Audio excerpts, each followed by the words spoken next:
Right, so in this video, we're going to be looking at vectors, most of which is covered in year 12. Some content could be year 13, but it's predominantly year 12 content, and it's going to be vectors in mechanics. That's what we're going to be looking at this morning in this video. So just quick things before you try this question. Number one, with vectors and with motions, there are two types of vectors we're going to be talking about, actually three. The first one is position vector. So let's suppose that this is x-axis. So just quick recap before you try this question. So let's say that this is x-axis and this is y-axis, and the particle is at this point here.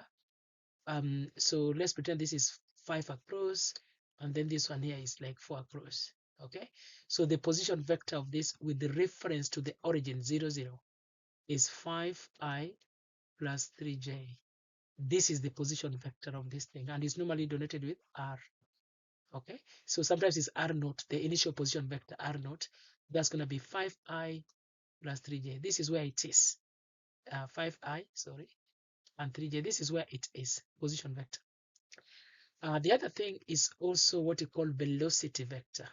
So let's say a particle is traveling with a constant velocity of 3i plus 4j meters per second. Now, velocity vector does not tell us where the particle is. No, it doesn't. So this is x-axis, this is y-axis. It does not tell us where the particle is. But suppose that the particle is at the origin 0, 0 at this point and is traveling at this constant velocity. It just basically means this, that for every 3 meters or centimeters it does across the x-axis, is doing 4 up. That is the velocity. So in 1 second, it will have done 3 across and 4 up. So in 1 second, if it's coming from here, if it's coming from 0, 0 in 1 second, this thing will be on position 3i plus 4j meters away from the origin.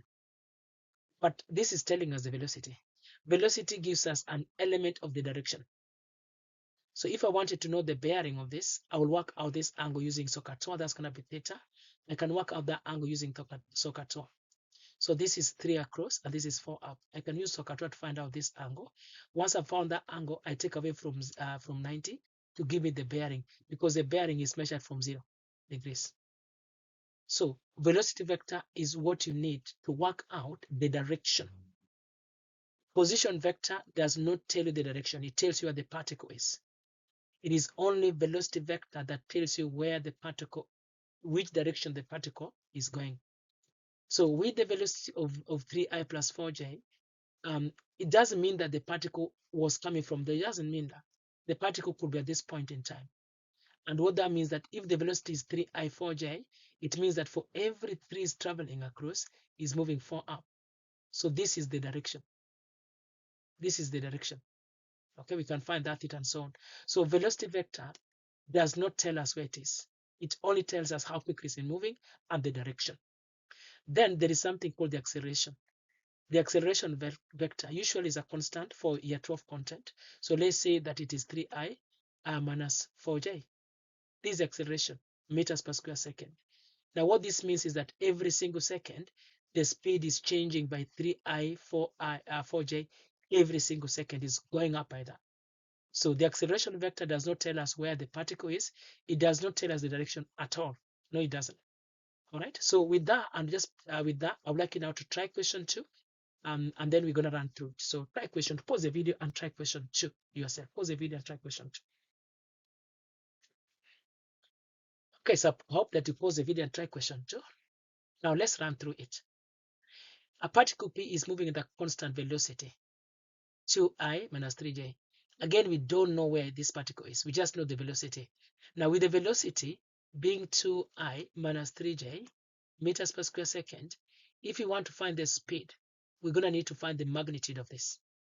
The speed is the magnitude of the velocity vector and is always the Pythagoras of this. So we're going to do 2 squared plus negative 3 squared, and then we're going to square root that. And that's going to give us 4 plus 9, which is going to give us 13. So it's going to be root 13 meters per second. This is the speed. So with the speed, you just do the Pythagoras of the velocity. That's what you need to do. Okay. Now, the particle passes through the point A, and 4 seconds later passes through the point with position vector I minus 4j. Find the position vector of A. Okay, so number one, put in what you have. You know the velocity. This is 2I minus 3j and is traveling at that constant velocity. Now we can work out displacement. We can work out displacement. How far this particle will have moved within 4 seconds. Now listen, distance is given by average speed times by time, isn't it? That's the distance. This s is average speed. So if I think about distance and I think of it as displacement, s is the displacement, is the right notation in SOVAT, s is the displacement. So this will have been speed. So I'm going to put v for that so it doesn't confuse us. So distance is average speed of this times by time.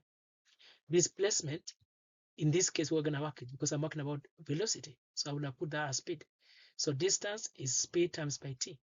But displacement is going to be velocity average times by t. The velocity that this thing is doing is 2I minus 3j. That is the velocity. But this is being done over a time period of 4 seconds because it says 4. So that means that it will have done 8I and it will have done 12j meters. So this is the displacement. So from the point it was coming from, if I write it like this, position vector where a particle is given by r is given by where it was initially plus the displacement s, and the displacement is given by vt. So let's understand this. Position vector of a particle r is given by where it was at the start, its position at the start, which might not be 0, 0, plus the displacement. Okay, that's where it is. So the position r, where it is right now, we're being told, is on I minus 4. And I can write this one as 1I like that, and then minus 4 at the bottom. Use vector. We use column notation for the vector. So this is where it is right now. I don't know where it was at the start, so I'm going to put that as x. I'm not going to put x, ij or xy. I don't know where it was at the start. Okay, but I know that the displacement is this. Basically, 8 across and 12 down. That's what is done. So what I want to do now, I want to work out what x is. And I want to work out what y is. So what I work x is, I'm going to do 8 minus 1, right? Think of it.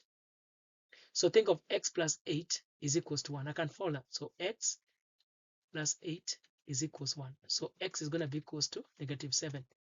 So it's going to be negative 7. That's where it started from in terms of I component of x. And then I'm going to do now negative. So y plus negative 12 equals negative 4. Now I'm going to do that. So we're going to say y plus negative 12 is equals negative 4. So y is going to be equals to negative 4 plus 12 is going to be equals to negative 8. This is it. All right. So that means that initially, at the starting point, this thing was on negative 7i minus 8j. That's where it was at the start. Okay. All right. So that is how to do that one. Okay. So hope that made sense. Right. So this is plus 8. I think I made a mistake in the last stage. Yeah. So they're having negative 8. I think I made a mistake when I was solving that equation. So please redo that and just double check. It should be plus 8, not negative 8. Yeah. Because I think it was negative 4, if I'm right, equals to x plus negative 12. Yes, so this should be, yes, so x should be negative 4 plus 12, which is 8, not negative 8. Yes, so they're right. So that's 8j. Yeah. Okay. So that is it for that. Okay. All right, now we're going to move on to the next question. Before we move to the next question, just a reminder, this content we are doing here covers the Excel content. Yeah, 12 vectors, covers OCR, covers AQA content. We all need to know this, even the international A levels. You need to know your vectors and you need to link your vectors with motion. So things like velocity, acceleration, you need to know that. Okay, that's what we're looking at here right now. Okay, in case you're looking for tutoring, the number that you can call if you don't have tuition with us, you can call that number if you're within the UK, or you can call this number if you're outside the UK. Alternatively, you can send us an email and then we can organize for your tutoring. We do one-to-one tutoring, we do group tutoring, we do face-to-face tutoring, you know, so just give us a call or an email and then we can organize for that. right? Alternatively, if you're watching this from YouTube, you can click on that link, 11plusgcse.com, to come to our website where you can get past papers that you can practice with. You can see how you can enroll for tutoring, and so many other resources are there. Okay, so that's going to be that. Okay, we will skip this question. It's a bit long, so I'm going to do this in the next video. But we're going to go to a short one because I don't want the video to take too long. I don't want the video to take too long. Yes, I think we will do this. This can be quick to do, and then I'll go back to those ones when we start again. All right, okay. So I want you to pause the video and have a go at this, and then we're gonna take just 5 minutes, no more, to run through this. So pause this and then try it. Okay. All right, so I hope that you pause the video and you tried it. If you haven't done that, please pause the video and try this. All right, so we're gonna start now. So it says a particle of mass 0.5 kilogram. So we got the mass, and the mass is 0.5 kilogram. This is very important. Is under the action of a single constant force. So the only force acting on it is 2I plus 3J. Quickly, when I see mass and I see force, I think about F equals ma. Very straightforward. I think about that. So they're asking us to find the acceleration of P. To work out the acceleration of P, you need to do F divided by m. That's what you need to do. So the F they've told us, the F is 2I plus 3J. We're just going to need to divide that by 0.5. We're going to need to divide this by 0.5. So you're going to divide that by 0.5. That's going to give us 4I, and the other one is going to give us 6. 0.5 into 3 is going to be 6J.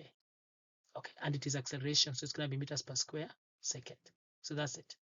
So the acceleration is 4I plus 6J meters per square second. Acceleration is F over m.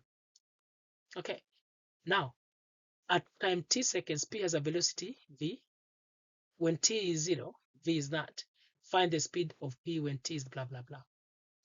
Now here I'm going to use Hilbert right now. I'm trying to work out the velocity of speed after some distance, after some point of travel. So I know that v equals u plus at. I know that. So v equals to u plus at. I know that. So what I need to do now, they're asking us find the speed of P when t is 3. So v when speed is 3, or v3, you can say that, is going to be the initial velocity. The initial velocity. Because, and that's going to be 4I. So that's going to be 4I. You can say 4I plus 0j, written as column like that. And then we're going to do acceleration times by t. Now the acceleration is 4 and 6 positive, and we're timesing by t, which is 3. Do you see this? So we're going to do 3 times 4, which is 12, plus 4 is going to be 16. 6 times 3 is 6, is 18, plus 0 is going to be 8, just 18. So that's going to be the velocity, which is going to be 16 and 18. That's the velocity at that time. So the velocity is going to be 16I plus 18J meters per second. Now, what we need to do is to do the Pythagoras with this, because if you're looking for speed, you'll have to do the Pythagoras with the velocity vector. So the velocity, the speed, which is always the magnitude of velocity, is going to be the Pythagoras of 16 and 18. And then you square root it. And that's going to give you the speed when t is 3. So repeating again, the v is equals to u plus at. V is 4, 0. Acceleration we found was 4, 6. And the time is 3. That's how to do that. Okay. Now, given that P is moving parallel to the vector 2I and j at time t, find the value of t. Now, listen. Given that P is moving parallel to the vector ti plus j at time equals t, find the value of t. Now, there is only the velocity vector. Is only the velocity vector that would always give you the element of direction. So anytime you hear anything to do with direction, use the velocity vector, not displacement. So velocity v is given by u plus at any time. All right. So this velocity v I don't know, but I just know it's parallel to that. The initial velocity was 4, 0. Okay, I don't know the time now. What is t? But I know the acceleration is 4, 6. I know that. So if I deal with it, if I open if I expand this bracket, it's going to tell me the velocity at this time, at this point in time, in terms of I and j. So I'm going to do 4t plus 4. So that's going to be 4t plus 4 on the j, on the I. And then I do 60 plus 0. That's just going to be 60. So this is the velocity when t is t. But they're saying that this is parallel. The direction is actually parallel to 2i plus j. So it's parallel to 2i plus 1j. That's what's parallel. Now, do you know what that means? It means that the multiplier, the factors for the I component and the factor for the j component should be equal if they are parallel. For parallel vector, say for example, I've got 2a minus 3b. If I got another one parallel to this, it could be something like 4a minus 6b. See? So if you do 4 divided by 2, you get the same thing as negative 6 divided by 3. So the factors for the I component and the j component should be the same. That's what we are saying. All right. So look. So it means that if I do 40 plus 4 divided by 2, I'll get 60 divided by 1 because these are the I component. So if I do 40 plus 4 over 2, I would get 60 divided by 1. That's what it is. So I just need to find what t is here. Just need to find that. So if you cross multiply, that becomes 12t. Okay. Now take the 40 the other side. That will give us 8t equals to 4. So t should be equals to half. All right. So if you do t is going to be equals to half a second. That's how to do this one. All right. So that's it. So hope that you understand that. So if you want to mark that, and that's going to be the end of this video. So don't forget that if you're looking for tutoring, the number to call I've already sent to you. Alternatively, you can click on the link below this video if you're watching it from YouTube, 11plusgcse.com, to see how you can get some of our videos like this, and how you can also get past papers, and how you can also contact us for tutoring. Okay. All right. So thank you so much. So that's the thing. Yeah. So just to show you again, we do tutoring. So you can do one-to-one. We do face-to-face. We do physics, biology, chemistry, economics, business, A-level, GCSE, 11 plus everything. Just give us a call.